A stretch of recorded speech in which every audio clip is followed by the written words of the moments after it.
এই মা বিড়ালটি নিজের বাচ্চাদের বাঁচানোর জন্য নিজের প্রাণ পর্যন্ত দিয়ে দেয়।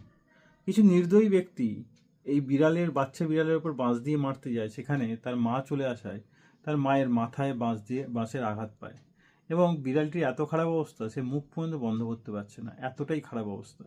সেই বাচ্চাদের কান্না শুনে কিছু সহৃদয় ব্যক্তি সেই বাচ্চাগুলোকে এবং বিড়ালটিকে সেখান থেকে বার করে আনে। বার করে আনার পর পশু চিকিৎসালয়ে ফোন করা হয়, পশু চিকিৎসালয় থেকে লোক এসে এই মা বিড়ালটিকে এবং তার সঙ্গে আরেকটি ছোট্ট বিড়াল, সেও আঘাত পায়, তাদেরকে বাঁচানোর চেষ্টা করছে। প্রায় মৃতপ্রায় অবস্থায় বিড়ালটির অবস্থা হয়ে যায়। তার হার্ট খুব আস্তে আস্তে চলছে, তাকে সিভিআর দেওয়া হয়। তাদের আশা অনেকটাই কমে যায়, তার মুখ থেকে ব্লাড পর্যন্ত বেরোতে থাকে।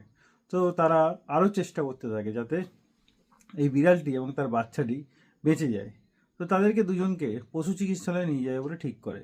সেখানে সিভিআর অনেকক্ষণ দেওয়া হয়, তারপর মুখে একটু অক্সিজেন পর্যন্ত দেওয়া হয় যাতে তারা সার্ভাইভ করতে পারে এবং তারা খুব তাড়াতাড়ি সুস্থ হতে পারে। তারা আপ্রাণ চেষ্টা করে যে মা বিড়ালটিকে এবং বাচ্চা বিড়ালটিকে তারা যেন বাঁচাতে পারে।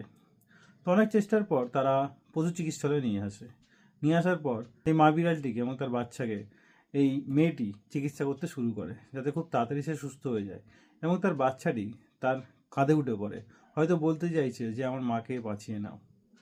তো তখন তাকে অক্সিজেন দেওয়া হয়, অক্সিজেন দেওয়ার পর তাকে একটু দুধ খাওয়ানো হয়। কিছুক্ষণ পর মা বিড়ালটি বেঁচে ওঠে এবং ছোট বিড়ালটি যে আঘাত পেয়েছিল সেও সুস্থ হয়ে যায়।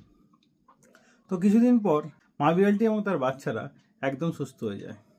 কিছু নির্দয়ী ব্যক্তি আছে, তাদের প্রাণীদের ওপর খুব অ্যালার্জি, প্রাণীদের দেখলেই তাদের মারতে ইচ্ছে করে। তো সেরকম ব্যক্তিদের উদ্দেশ্যে আমি একটাই কথা বলতে চাই, যদি আপনাদের দেখলে কেউ সবসময় মারতে থাকে আপনাদের কীরকম লাগবে? যদি প্রাণী দেখলে আপনার খারাপ লাগে, দেখবেন না প্লিজ, কিন্তু ওদের ওপর কখনোই অত্যাচার করবেন না, আমার রিকোয়েস্ট। তো কিছু মানুষ এখনও আছে, তাদের জন্যই হয়তো প্রাণীরা এবং পশুরা সুস্থ এবং সুরক্ষিত আছে। তো ভিডিওটি ভালো লাগলে অবশ্যই লাইক করে শেয়ার করে দেবেন।